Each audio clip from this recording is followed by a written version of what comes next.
Hey, I've gotten a few requests to do this, so I'll go ahead and do it. I didn't realize as many people would be interested in it as what I thought, but we're going to be taking a look at my current cartridge collection. Now, it grows all the time, but we'll go ahead and take a look at what I have right now. You all might find it kind of interesting. Alright, we're going to start here with my NES collection. It's the largest of the systems I collect for right now. It's a pretty good size. As you can see, I've more or less tiled my floor with it. Let's go through a few of my favorites. Try to zoom in on here. Journey of Silius, that's a really good one. It was originally supposed to be a Terminator game, but it ended up being redone. It's a really tough one. Adventure of Link, in my opinion, underrated. I also like it. Mario 3, classic. Mario 2 right beside. There's Final Fantasy, another favorite of mine, along with Shadowgate. Power Blade, that's a really good one. Batman, one of the few good licensed games. Tetris is always good. Mega Man 3, there's a favorite of mine. Dragon Spirit. Rescue Rangers, Metal Gear. Super C, Mega Man 2. Airwolf, that's one I played a lot when I was a kid. I really enjoyed that one. Ghostbusters, unlike the nerd, I really like that one. There's RoboCop up there. I was a huge fan of the first one, not so much of the second one though. Dragon Warrior, another really good classic RPG. Legend of Zelda, another good classic one. Double Dragon, Stealth ATF. I really like Stealth ATF. It's not one that's very popular or well known. I actually like it though. Milo's Secret Castle, that's an interesting one, but I actually don't mind it. It's not bad at all. Metal Storm, it's actually a new acquisition. That's really enjoyable. I believe that one there, I got centered on it. Air Fortress. I played that one as a kid, really like it. Also like the Star Trek 25th Anniversary. Double Dragon 2, Fester's Quest, Uninvited, also some of my favorites. There's another good role-playing game in Star Tropics. There's another favorite in Battletoads. Skater Die is always enjoyable. Of course, the classic Mario 1 and Duck Hunt, which is what most of us got whenever we first got our... So that's my collection. That's a few of the major titles. Of course, I'm sure you see some other good ones that you probably enjoyed, and I do too, but, you know, gotta keep the video short. Moving along, we're going to check out the Super Nintendo, Sega Genesis, and 32X games. As you can see, it's not quite as large as my NES collection. I choose to focus on that when collecting, but I've got a pretty sizable collection here that I keep track of as well, so let's check out what we have. Going right in on the bottom, we got Mega Man X, which is a definite childhood favorite of mine, and it's still a favorite today. Ironically, John Madden Football, I believe it's the 95 one, it's actually a really tough football game. I've always liked it. I mean, it goes for almost nothing. It's dirt cheap, but I've always liked it. Here we got Final Fantasy 3 or 6, whichever you feel like calling it. Anyone who knows me, I'm a huge RPG fan, and that's probably the pinnacle of my collection between it and another one that we'll see further up the road. There's SimCity, another good one, along with Final Fantasy 2, also a classic. Super Metroid, one I really like. Killer Instinct. Final Fight, the SNES version of Doom, which had really decent graphics considering the horsepower that the system had, and the music was great.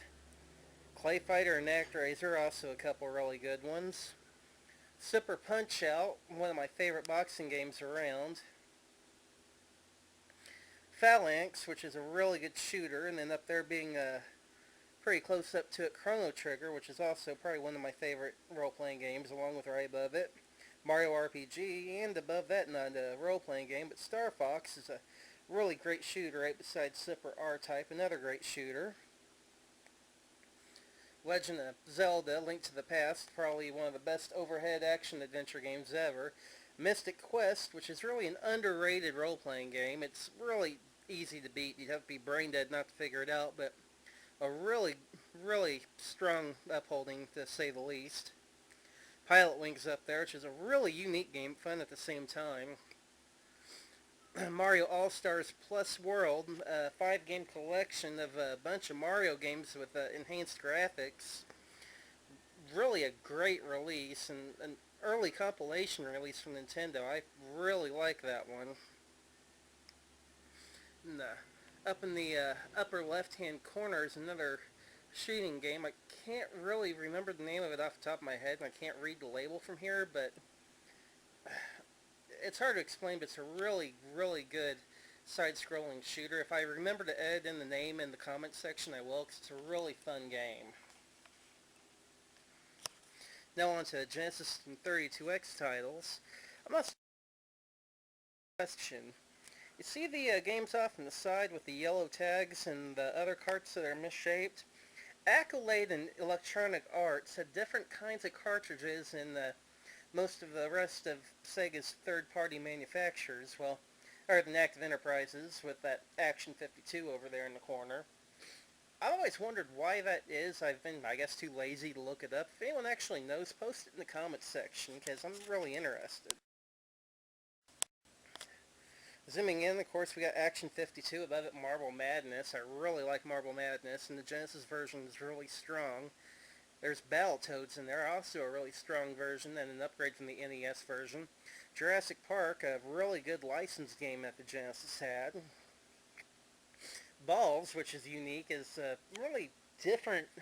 It's like a 3D fighting game. It's really unique. WWF Raw, I actually really liked the WWF 16-bit games. And the 8-bit games are absolutely horrid, but their 16-bit showing, they're always really fun. The Genesis 6-pack, it's got 6 classic Sega games on it. Sonic 1, Columns, Streets of Rage, Golden Axe, there's a racing game on there. I mean, all of the games in there are really strong. I highly recommend that if you begin Genesis collecting, pick that one up first. There's just tons of strong games on that one. Sonic and Knuckles, of course, have that unique lock-on technology. Something like a Game Genie. I really liked it. Power Rangers, of all games, it's a really easy fighting game, but I don't know, it's got its charm. There's a fun side to it. Zombies Ate My Neighbors. That one's got to be a really quirky, fun game. I recommend it to anyone. X-Men 2 Clone Wars, which is a really fun X-Men game. It's a lot like the first X-Men game, but everything was improved. It's a lot better.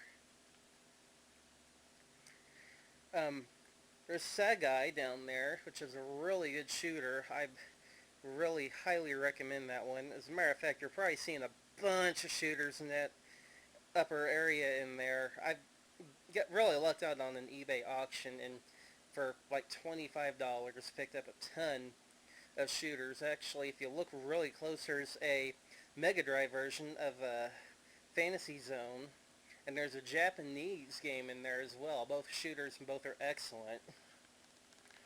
On the 32X side, not too much there. I want to add a few games to it that I'm hunting for right now, but there's Star Wars Arcade, really fun, tough game. Virtua Racing, probably one of the first 3D racing games that was really fun, really good. The Star Trek,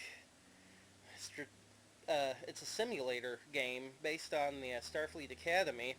Really fun for a Star Trek game. I liked it. Knuckles Chaotix. That's a really unique Sonic game. Sonic's not actually really in it. You play as Knuckles, and there's a bunch of unique characters that I don't remember seeing again until Sonic Heroes came out for the Xbox, PS2, and GameCube. There's also Space Harrier in there. I've always liked Space Harrier. That one's almost arcade perfect. There's also Doom, of course, which is pretty strong. The music's not as good as the Super Nintendo, but the graphics got a major upgrade. There's Afterburner, 2 in there, which is a very hard version of Afterburner, but still fun.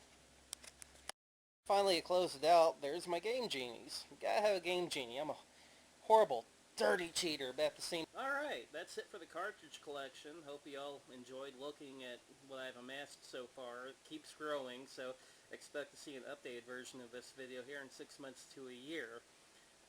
But for now, we're going to stop on the Action 104 videos until next month. I'll resume production on those in. The next video will be up here within a few days to a week, which will... It's something I'm titling The Clone Wars, off of the Star Wars trilogy, of course, but this one here is going to be reviews of the FC Mobile, FC Mobile 2, F-16 Go, and the Gen Mobile, which are more or less handheld regular Nintendo, Super Nintendo, and Sega Genesis systems. So I'll see you then. Have a good one.